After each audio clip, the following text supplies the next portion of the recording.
Bonjour à tous et bienvenue dans cette nouvelle vidéo d'actualité cyclisme. Aujourd'hui on va s'intéresser aux premiers transferts officiels mais également aux rumeurs de transfert des coureurs du classement général pour l'année 2021 de cyclisme. Victoire de Nairo Quintana à Valloire, sous l'orage, troisième victoire d'État dans le Tour de France pour Nairo Quintana qui va se replacer au classement général après une monumentale ascension. Le 2 août 2020, la nouvelle va faire le tour des médias. Pierre-Roger Latour, le co-leader de Romain Bardet dans l'équipe AG2R La Mondiale, âgé de 26 ans, va quitter la formation de Vincent Lavenu pour rejoindre Total Direct Energy à partir de la saison 2021. Le Français, qui compte à son palmarès une victoire d'étape sur la Vuelta 2016, 2 titres de champion de France du contre-la-montre et un maillot blanc de meilleur jeune qu'il a porté sur les routes du Tour de France 2018, a pensé qu'il était le mieux pour lui après 4 années passées dans la même équipe de changer de coéquipier, staff et manager pour les saisons à venir. Chez Total Direct Energy, Pierre Latour sera l'unique leader de son équipe pour jouer le classement général sur les routes des grands tours.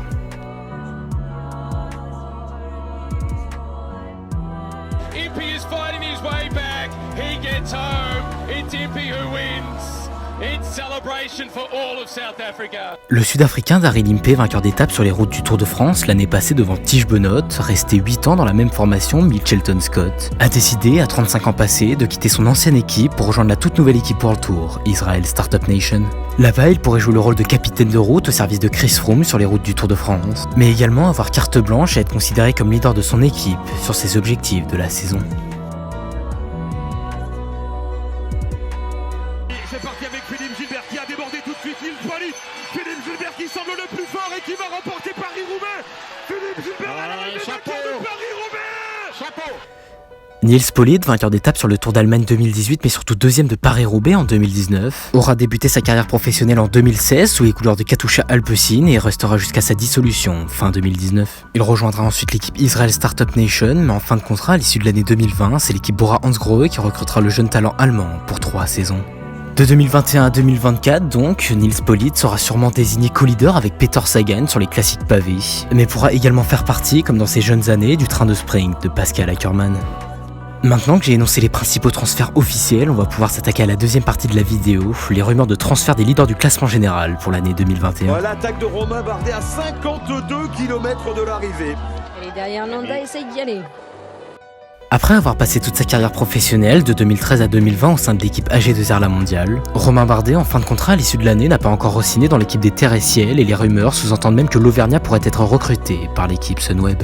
Selon moi, le potentiel départ de Bardet serait une bonne nouvelle pour l'équipe Sunweb, orpheline de leader pour le classement général depuis le départ de Tom Dumoulin fin 2019, mais surtout pour Romain Bardet qui pourrait relancer sa carrière dans une nouvelle équipe. 3 jours après Bagnères de Bigorre, victoire de Simon Yates ici sur les hauteurs de Foix à l'issue d'une étape magnifique. Les deux jumeaux britanniques, Adam et Simon Yates, ont tous les deux débuté leur carrière en 2014 sous les couleurs de la formation australienne Orica Green Edge et y évolueront ensemble durant 5 années jusqu'en 2019. Mais les deux coureurs, en fin de contrat après l'année 2020, n'ont pas re-signé pour les prochaines saisons et l'équipe Ineos aurait des ambitions sur Adam Yates, tandis que Trek Segafredo pourrait recruter son frère Simon pour les saisons à venir. Personnellement, ça me ferait bizarre de voir les frères Yates courir dans des équipes différentes, mais ça pourrait être un point positif dans leur carrière professionnelle.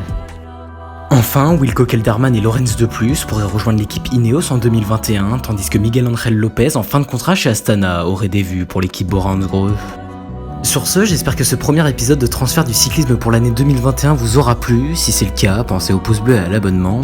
Comme d'habitude, n'hésitez pas à me rejoindre sur mes réseaux sociaux, Instagram et Discord, les liens sont dans la description. Et moi, j'ai plus qu'à vous donner rendez-vous mercredi prochain 11h pour une nouvelle vidéo.